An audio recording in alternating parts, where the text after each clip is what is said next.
ایسے جو لوگ مجھے جانتے ہیں شاید تو ان کو پتا ہوگا کہ میں گالیاں نہیں دیتا، اور نہ ہی مجھے پسند ہے کہ مطلب میری سراؤنڈنگ میں کوئی گالیاں دے. میں وہ کمپنی اوائڈ کرتا ہوں. لیکن جرمنی میں آ کے مجھے 3 بار گالیاں ملی، اچھی والی.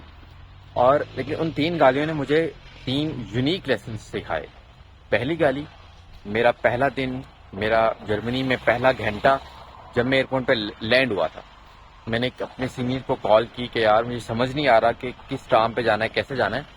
اور اس نے مجھے گالی دی اور بولا کہ یار اس پہ بیٹھ جاؤ. اور 2 منٹ کے لیے مجھے سمجھ نہیں آیا کہ اس نے گالی دی ہے. میں نے فون بند کر دیا. میں نے اس کو بولا کہ یار میں پہنچ گیا ہوں. فون کیا، میں نے کہا یار بہت شکریہ، میں پہنچ گیا ہوں.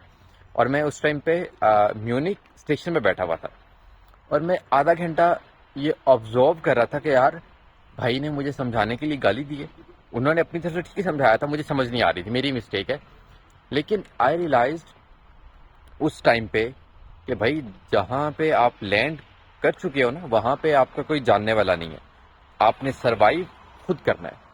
تو 1 گھنٹہ میں یہ سوچتا رہا، خود سے سوالات کرتا رہا، خود کو جوابات دیتا رہا. بٹ پھر میں نے سوچا کہ یار آج میں نے خود جانا ہے گھر، چاہے کچھ بھی ہو جائے. اور وڈ یو بلیو کہ جو 2 گھنٹے کا سفر تھا وہ میں نے ساری رات لگا کر 10 گھنٹے میں کیا. غلط ٹرینز پکڑی، غلط بسز پہ بیٹھا، لیکن ایٹ لاسٹ میں اپنی جو میری اپائنٹمنٹ تھی کیز کلیکٹ کرنے کی، اس سے آدھا گھنٹہ پہنچ گیا تھا صبح 8 بجے. ساری رات میں سویا نہیں تھا، ساری رات بہت سردی تھی. لیکن اس ایک گالی نے مجھے گھر تک پہنچایا. اس ایک گالی نے مجھے سکھایا کہ آپ نے خود سروائیو کیسے کرنا ہے. گالی نمبر 2. دوسری گالی میں جاب کر رہا تھا، جو میرا امپلائر تھا اس نے مجھے دی. ڈائریکٹلی تو نہیں دی، انڈائریکٹلی دی. بٹ اس دن آئی ریئلائز کہ یار آپ پردیس میں آ گئے ہو. میں چاہتا میں جاب چھوڑ سکتا تھا، بٹ میرے پاس کوئی آپشن نہیں تھا.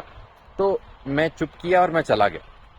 اس دن مجھے سمجھ آئی کہ یار کہ آپ کو اپنی ایگو کو، اپنی ان سب چیزوں کو سائڈ پہ رکھنا پڑتا ہے. جب آپ ایک سفر پہ ہو، مشکلات آتی ہیں، ہر وقت اس کا اس ٹائم پہ ریئیکٹ نہیں کرنا ہوتا. ایک اچھا ٹائم آتا ہے، آپ صبر کریں، انشاءاللہ ایک اچھا وقت ضرور آئے گا. کچھ لوگ کہیں گے کہ آپ کو منع کرنا چاہیے تھا، چھوڑ دینا چاہیے تھا، بٹ سچویشنز ہر طرف آسان نہیں ہوتی. تیسری گالی مجھے ایک بس اسٹیشن پہ پڑی. ایک اولڈ لیڈی تھی، جرمن لیڈی، جن کی ایج آئی تھنک سو 60 یا 70 ایئرس تھی.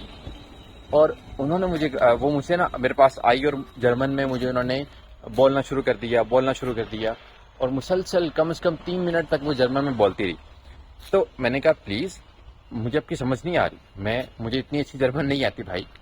اس نے مجھے گالی دی انگلش میں. میں نے کہا ڈونٹ سے لائک دس.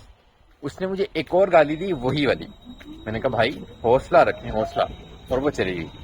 اس گالی نے مجھے ایک سبق دیا کہ یار جب آپ کسی دوسرے کنٹری میں جاتے ہو تو آپ کو اس کلچر میں انٹیگریٹ ہونا پڑتا ہے، اس کی لوکل لینگویج سیکھنی پڑتی ہے. یہ مجھے پتا تھا، لیکن آپ کو پتا ہے کہ جب کچھ انسیڈنٹس ہوتے ہیں تو آپ کو وہ چیزیں زیادہ اچھے سے لرن ہوتی ہیں. تو اس گالی نے مجھے سکھایا کہ یار آپ پاکستان میں نہیں ہو، آپ دبئی میں نہیں ہو، آپ لاہور کی کسی یونیورسٹی میں نہیں پڑھے.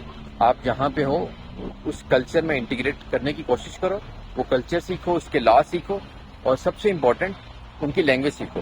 یہ ان لوگوں کے لیے فائدہ نہیں، یہ آپ کے لیے فائدہ ہے.